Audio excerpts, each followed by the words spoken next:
Hi, welcome back. We are at the second day of the Benzinga Cannabis Capital Conference, where we're looking for people who have money and people who want money. That's kind of what the conference is all about. We have a great guest with us today, Scott Grossman. He is the VP of Corporate Development at Turning Point Brands. And Scott, tell us a little bit about Turning Point Brands and why you're here today. Sure. Turning Point Brands, we're a publicly traded company on the New York Stock Exchange. We generate roughly $450 million in revenue across three segments. Sure. Our main segment, the main reason why I'm particularly here is our ZigZag segment, our smoking segment. Number one share in papers and cones. We also sell wraps. Our second business is the MST business under Stoker's, which is also a legacy brand in the moist snuff tobacco. And we also have a new gen business, which is predominantly focused on vape distribution, both B2B and B2C. Yeah. So your business is actually finding the right brands, developing them, obviously being an investor or owner of the brands, and being able to really get a great market share, not only in the United States, but even globally on brands. Yeah, so I mean, we have the perpetual license in North America for ZigZag, so we're predominantly focused in the United States. So if I'm buying Canada. a ZigZag paper, you're a part of it. In the United States. In the United States, Canada. right. Yes, yes. Okay. So tell us, and I didn't know this, I was just a little pre-meeting with Scott before we got started. Tell us the evolution from the business that Turning Point, or the name before, and where you are today. Yeah, sure. So our roots, our original company is National Tobacco. There's been a lot of ownership changes over time. But approximately, I would say 5 years ago, there was an acceptance both at the company level as well as on the external side that ZigZag was truly a cannabis accessory. I think it's obvious. Yeah, but more today than it was 5 years ago. For sure.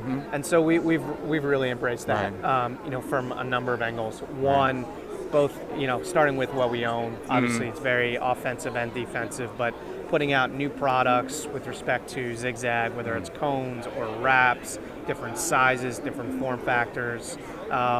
And then trying to play offense on the M&A and align ourselves with companies that would allow ZigZag to penetrate new verticals, new customers, while aligning ourselves with what we consider to be major brands. Because at the end of the day, we think this, the cannabinoid industry, roughly speaking, is $24 billion. We see clear line of sight for that to double over the next 5 to 10 years. And ZigZag is today a picks and shovels, but there's a very clear opportunity for us to be one of those key brands as the market experiences explosive growth. Oh, for sure. I don't think there's anybody, especially in the cannabis business or depending on age-wise, that hasn't seen or heard of the ZigZag brand. Whether you use it or not, you know about it, and that is an amazing accomplishment. I almost call it like the Coke and Pepsi type situation. If you're talking rolling paper, you're talking about ZigZag. Yeah, it's. Thank you for that compliment. We take obviously a lot of pride in what we do, and we put out what we consider to be the highest quality, COA tested, pesticide free. It's just we were born in the cannabis industry. Obviously behind the scenes and in the shadows, like most of this industry. Absolutely. And now as culture is changing and it's becoming less of a social stigma, we certainly want to be on the front lines as the chairs move and have a voice, because we think we have something really interesting to say. Well, being a national company traded on the stock exchange, where would you look at what are you here today for? Because people say, well, it's a large company, I don't need to go out there. People will come to me because of what we do. But tell us why you're out here today.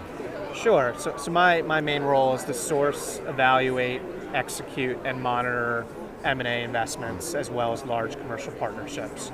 So part of that, why I'm here today is, number one, continue to network and stay in touch with the community. We're coming from all across the world, and this is a good way to congregate and and share notes. Is this one of the larger shows you go to relating to the cannabis, I guess, investment segment? For sure, the largest with respect to investment appetite. Sure. I'd say MJ BizCan is probably larger on the brand side, in the industry and the trade side. Absolutely. But for those who are allocating capital, this is without question one of the biggest, and seems to get bigger every year. So I guess the key question would be, as you've been here for, this will be the second day, I'm sure that you're here. Yeah. A lot of listening to, a lot, 3 days really. Yeah. A lot of listening going on, a lot of things happening. What do you, and I don't want any names, but have you found anything that perked your interest at all as walking around, talking with people, having possible investment conversations? Yeah, I think that, not without getting to no details. Yeah, sure. I respect that. Listen, I think, again, this is more of an investment type of format and attendance. I think there's a lot more frustration I see this year. Business is, quote, good, but there's just a lot of angst with respect to, legislation and how that's, going through the system. Valuations are near all-time lows. I'm talking about the public companies, whether it's the MSOs or the picks and shovels. Capital is becoming harder and harder to come by. Absolutely. There's increasing, especially with almost like a two-year moratorium to a certain degree that people have been waiting and seeing. So and so I'm feeling a little bit more pain on the brand side. Obviously prices coming down, particularly in California, makes that specific market very challenging. That being said, I think the strong are clearly getting a lot stronger. If you think about the big top 5 MSOs and the brands that they're looking at, and the form factors. Expanding states, expanding product, I mean, in the last, since really coming out of COVID, you've seen an explosion with new brands, new products coming out into the market. Yeah, and I think at the end of the day, what likely happens, crystal ball, is assuming we're right on the total addressable market, which I don't see how it could be that wrong, just given how the market's been illicit for all these years. The stronger are going to get stronger. Customers are going to have more choice. My sense is that dispensary 2.0, which we haven't seen yet, is going to have a much better segmentation as well as bifurcation of the shelf to allow for more brands. Because at the end of the day, if I think about the parallels with other alcohol is a great example. Right, exactly. I might go out to dinner with my wife and buy an X dollar bottle of wine. But if I have 20 friends over for barbecue, I'm not buying that same bottle of wine. Right, exactly. And you just haven't seen the breadth and the segmentation yet. And when that happens, I think I'm very optimistic that part of that solution is going to have a wide breadth of brands. Some of them can be internally focused and generated by the MSOs. But a lot of them are going to come from the old pals, the Dosis, the Doc Lights of the world that we're involved with. Right. And that just makes a very interesting conversation down the road. Right. Do you see in the cannabis space, being a branding company, the need for levels of brand? I think you're kind of like talking with the wine. So you have your everyday brand of cannabis, you have your mid-level, and then you have your, what I would equate to like a $500 bottle wine equal to cannabis, and those levels where people using it almost like cigars to a certain degree. I think the end state has to go that way. That's the only way to differentiate both within the store, but also differentiate to the dispensary that's a mile down the road. Right. The reality is that particularly in limited license states, whether it's Massachusetts now, New York, Connecticut, New Jersey, well, Florida's the same thing. It's all vertical, so it's even more difficult. Exactly. But in those very limited license states, particularly in the Northeast, there's been so much demand and not enough supply, so there hasn't been a real necessity to do exactly what you said. Right. I sell. If I have flower, I'm just going to sell it.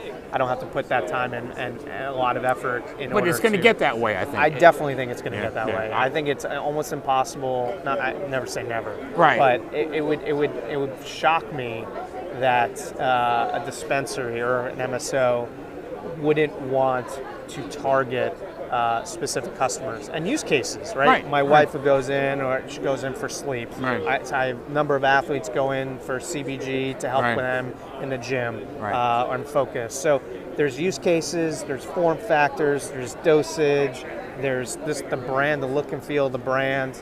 All of that is on the come, and that's extremely exciting. Yeah.